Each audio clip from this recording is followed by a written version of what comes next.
अस्सलामुअलैकुम। Family cuisine में आप सबको खुश आमदीद। आज मैं फैमिली कुजीन में आप सबके लिए बहुत ही मज़ेदार और खुशबूदार चिकन का पुलाव बनाने की रेसिपी लेकर आई हूँ। जब आप इस चिकन के पुलाव को अपने घर पर बनाएंगे तो आप यकीन जानिए कि बहुत ही मज़ेदार और ज़बरदस्त ये पुलाव बनकर तैयार होगा और घर वाले बहुत खुश हो जाएंगे इसे खाकर। इसमें से इतनी शानदार खुशबू आ रही है कि आसपास भी पता चलेगा कि आपके यहाँ पुलाव बन रहा है। चिकन का पुलाव अमूमन जायके में थोड़ा सा कम होता है बीफ और मटन पुलाव के मुकाबले में, लेकिन ये पुलाव की रेसिपी इतनी परफेक्ट और मजेदार खुशबूदार होगी कि आप इस पुलाव की रेसिपी को आप दावतों में भी बना सकते हैं। यकीनन मेहमान भी खुश होकर जाएंगे और आपसे इसकी रेसिपी ज़रूर पूछ कर जाएंगे। तो ये मज़ेदार खुशबूदार पुलाव हम किस तरह से बनाएंगे, रेसिपी को पूरा देखिएगा बगैर स्किप किए, ताकि आपकी रेसिपी का कोई भी पार्ट आपसे मिस ना हो सके और आपकी रेसिपी भी परफेक्ट बने। तो चलिए रेसिपी को शुरू करते हैं। यहाँ पर मैं सबसे पहले कढ़ाई में half cup cooking oil add कर रही हूँ। 2 अदद प्याज को बारीक बिल्कुल चॉप कर लिया है, उसे हम ऑयल में अच्छे से फ्राई कर लेंगे जब तक कि प्याज हमारी ब्राउन नहीं हो जाती। प्याज को हम बहुत ज्यादा डार्क ब्राउन नहीं करेंगे, हल्का सुनहरा होने पर हमने प्याज को फ्राई कर लेना है।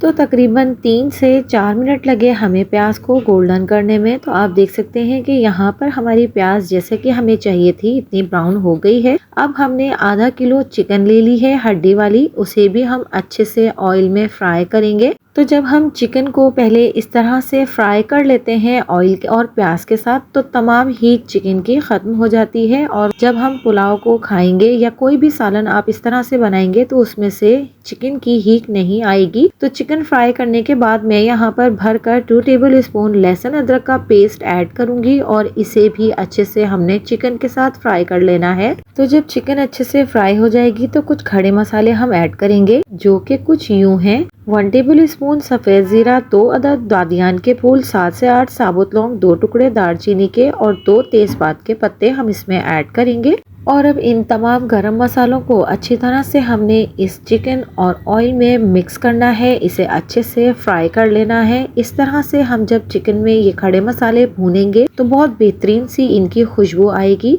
यही एक वजह है कि हमारा पुलाव खुशबूदार बनेगा। यहाँ पर मैं 2 टेबल स्पून पिसी हुई सब्ज मिर्चों का पेस्ट ऐड कर रही हूँ, इसे भी हमने अच्छी तरह से मसाले में भून लेना है, चिकन के साथ फ्राई कर लेना है ताकि तमाम मिर्चों का कच्चापन भी अच्छे से दूर हो जाए। तो जब हम स्टेप बाय स्टेप इस तरीके से पुलाव को तैयार करेंगे तो हर एक चीज का फ्लेवर पुलाव में शामिल होता जाएगा। यहाँ पर मैंने 2 से 3 अदद आलू बुखारे और 1 अदद लेमन काट के डाला है। हाफ कप भरकर हम दही डाल रहे हैं, साथ ही कुछ पाउडर मसाले ऐड करेंगे। हस्बे जायका नमक ऐड कर रहे हैं। यहाँ पर मैंने 2 टेबल स्पून लिया है। 1 टीस्पून जायफल और 1 टीस्पून जवेत्री का पाउडर ले रही हूँ। 1 टीस्पून काली मिर्च पाउडर हम ऐड करेंगे और साथ ही 1 टीस्पून हम इसमें चिकन पाउडर का ऐड कर देंगे। क्योंकि हम ये चिकन का पुलाव बना रहे हैं तो फ्लेवर के लिए हम इसमें चिकन पाउडर भी ऐड करेंगे। अब हम इन तमाम मसालों के साथ इसको भून लेंगे। यहाँ पर हम पानी बिल्कुल भी ऐड नहीं कर रहे हैं, दही अपना पानी छोड़ेगा तो हम इसी पानी में हम चिकन को गला लेंगे। तो यहाँ पर तमाम मसालों को अच्छी तरह से चिकन के साथ मिक्स कर लिया है। अब हम लो मीडियम फ्लेम पर इसे 5 मिनट तक पकाएंगे। तो आप देख सकते हैं कि दही ने अच्छा खासा पानी छोड़ा है। अब हमने यहाँ पर 2 अदद टमाटरों का पेस्ट इसमें शामिल कर देना है। अच्छी तरह से इसे भी हम मिक्स करेंगे। तो बस यही कुछ बेसिक से स्टेप थे जो हमारे पुलाव को मजेदार और जबरदस्त लजीज बनाएंगे। अब हमने इसे ढककर तकरीबन 15 मिनट तक पका लेना है, जिससे कि हमारे चिकन में जो कसर होगी वो भी खत्म हो जाएगी, यानी कि चिकन बहुत अच्छे से गल जाएगी और इसका पानी भी खुश्क हो जाएगा। तो यहाँ पर 10 मिनट कंप्लीट हो गए हैं। आप देख सकते हैं कि ये अब भुन रहा है और इसके किनारों पर ऑयल भी बेहतरीन तरीके से आ चुका है। तो यहाँ पर अब मैं एक दफा स्पून को हिलाकर मिक्स कर लूंगी ताकि ये देख लें कि यहाँ नीचे तो नहीं लगा है। अब हमने यहाँ पर आधा किलो चावल पहले से ही भिगो कर रखे हुए थे, तकरीबन 2 घंटे हमने इन्हें भिगो कर रख लिया था।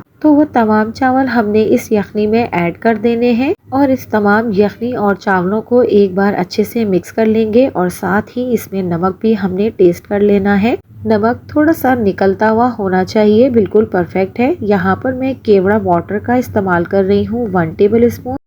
इससे बहुत ज़बरदस्त सी खुशबू हमारे पुलाव में आएगी। तो अच्छे से इसे भी हम एक बार मिक्स कर लेंगे और अब हमने इसे ढककर नहीं पकाना, क्योंकि जब तक कि इसमें एक दफ़ा जोश नहीं आ जाता सही तरीके से, उससे पहले हम इसे ढककर नहीं पकाएंगे। आखिर में यहाँ पर मैं चॉप किया हुआ हरा धनिया भी इसमें ऐड कर दूंगी और इसे भी अच्छे से मिक्स कर लूंगी। तो यहाँ पर मैंने आधा किलो चिकन और आधा किलो चावल बराबर मिकदार में लिए हैं। आप चाहें तो कम बढ़ती अपने हिसाब से कर सकते हैं। यहाँ पर अब हम इसे ढककर 15 मिनट तक पकाएंगे लो मीडियम फ्लेम पर। तो आप देख सकते हैं कि चावलों का तमाम पानी इसमें खुश्क हो चुका है और बहुत ही शानदार सी हमारे पुलाव में खुशबू आ रही है, या पूरे घर में ये खुशबू फैल चुकी है। तो ढक्कन हटाकर मैं यहाँ पर ऊपर के चावलों को नीचे और नीचे के चावलों को ऊपर कर रही हूँ और इसके बाद 5 मिनट मजीद हम इसको दम पर रखेंगे, जिससे चावलों में रही सही कसर भी पूरी हो जाएगी। तो यहाँ पर हमारे चावलों में अच्छे से दम लग चुका है। आप देख सकते हैं कि एक एक दाना बिल्कुल खिला खिला इस पुलाव का बना है और बहुत ही लजीज ये पुलाव बनकर तैयार हुआ है शानदार सी खुशबू के साथ। और आपने देखा कि हमने कितने आसान से तरीके से ये पुलाव की रेसिपी तैयार की है। कोई अलग से फ्राई नहीं किया मसाले को, कोई अलग से यखनी नहीं बनाई, बस झटपट से हमने ये मज़ेदार सा चिकन का पुलाव तैयार कर लिया है। तो अगर आप वीडियो में अभी तक बने हुए हैं और आपको वीडियो पसंद आ रही है तो वीडियो को लाइक कर लें, चैनल को सब्सक्राइब कर लें और बेल आइकन को ज़रूर दबाइएगा ताकि आगे आने वाली नई वीडियो के नोटिफिकेशंस आपको मिलते रहें। तो यहाँ पर मैं पुलाव को एक डिश में सर्व कर लेती हूँ। आप देख सकते हैं कि चावलों का एक एक दाना किस कदर खिला खिला बना है और इस पुलाव की रेसिपी बहुत ही आसान है। बहुत इजी तरीके से हमने ये डिलीशियस सा पुलाव तैयार किया है। तो आप भी मेरी इस रेसिपी को ज़रूर ट्राई कीजिएगा और कमेंट्स के ज़रिए अपना फीडबैक मुझे ज़रूर दीजिएगा और मेरी इस मज़ेदार से चिकन पुलाव की रेसिपी को अपने फैमिली और फ्रेंड्स में ज़्यादा से ज़्यादा शेयर भी कीजिएगा। तो अगर आपको मेरी वीडियोस और मेरी रेसिपीज पसंद आती हैं तो मेरे चैनल को लाइक, शेयर एंड सब्सक्राइब कीजिए। मिलती हूँ किसी नई वीडियो नई रेसिपी के साथ। अल्लाह हाफिज।